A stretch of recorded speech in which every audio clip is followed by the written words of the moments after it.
Welcome back to the show. Who says you are too old for a heartthrob? Seriously, it's not just teenagers who are allowed to have movie star crushes, am I right? In a new book called This Is Not a Book About Benedict Cumberbatch, author Tabitha Carvan explores the joy of having a heartthrob as an adult. So it's not a book about Benedict Cumberbatch, but it is a little bit about Benedict Cumberbatch in the sense that it follows my journey of unexpectedly falling in love with this guy, and then against my will, not and all my better judgment, and then thinking it was a very strange thing to have happen to a person, especially a mother with 2 kids, and then discovering that in fact it was an excellent thing, and the book kind of follows my journey of that realization of what such an unexpected obsession can bring. Tabitha, I have questions. When you say fall in love, you weren't, I mean, like, can you explain more what this means? Like, did you have a poster in your room? What's going on? Yeah, there were posters. Yeah, I confess. Yeah. Yes. Okay. Okay.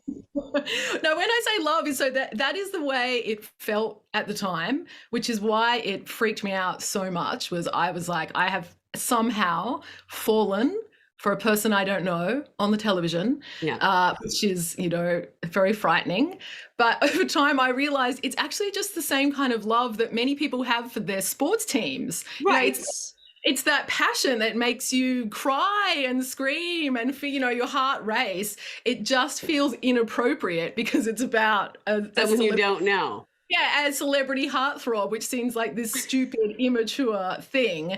But, actually, it's if you can it gives you the same joy as loving a sports team. Okay, I love that you have these certain feelings on when people are passionate about a certain topic. Tell us more about that. Well, I think that, I think it comes down to gender, a lot of these, the ways that we approach the topic of passions, which is that it seems that boys' interests, male typical interests, are the kind of interests that we nourish and support over all their life, right? And they're just seen as aficionados or hobbyists, or they're passionate or enthusiasts. But girls' passions, typical passions, are the kind of things that you're expected to mature out of when you heartthrobs, boy bands, all these. Yeah. And, there's no reason we actually have to grow out of those feelings just because we grow up. You know what? I like where you're going. There's an element of ageism going on here. Oh, hugely. Yeah. And actually, if you can kind of rekindle some of those feelings, you don't have to love the same thing you loved when you were a teenager. Like, I'm not suggesting you regress, but if you can kind of tap into that same kind of excitement, it's really quite transformative. I mean, it's fun, and we all need more of that. Okay. I love this idea of actually just giving abandon to something that you love and finding the joy in that, because you're right, it is okay when it comes to sports teams. I've never felt that about any one sports team, really, maybe the Lakers, but not like on the level of you're talking about. So talk about the research that you've done during this book. Yeah, well, a lot of my research was into leisure time and people's free time, and how, over the course of our life, women's free time just gets less and less and less. Yeah.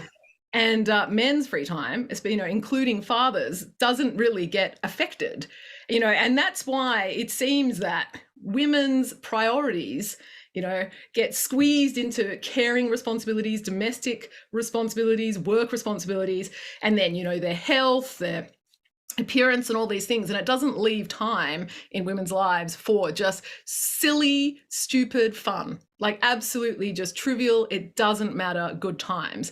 And I mean, it's obviously something we value as a society, because it's something that, the research shows over and over again that men and fathers make time for in their life, as they should, but not at the expense of women's free time. Absolutely. Anything that surprised you during your research? Yeah, I mean, I think going into it, I had this idea that an obsessive fan was just a certain kind of person, they were, like that it was embarrassing. Like it was embarrassing for them. And that they were deluded or out of control. And I think the most surprising thing was just discovering, and I interview so many of them for the book, that it's a huge variety of perspectives and backgrounds and ideas, within the one group of Benedict Cumberbatch fans. And it's, we're really limiting ourselves if we, perpetuate that idea of what a typical fan is. There you have it. And just a reminder, Tabitha is holding a virtual author event tonight, June 7th, with the University Bookstore. So do you have a heartthrob? Okay, I'm going to admit mine right now. Are you ready? Rufus Sewell. I love Rufus Sewell. I swear he is the handsomest. All right, everyone out there on set. Susie, who's yours? Brad Pitt. Brad Pitt? Yeah. All right. No more, but I'd love to hear yours. Share with us. Sharing is caring. You can always send us an email. Thanks for spending time with us today. Check our website for more content. And again, you can go on the interwebs, share your thoughts. We want to know what you'd like to see on the show. But most important, go out and enjoy your new day. We'll see you next time.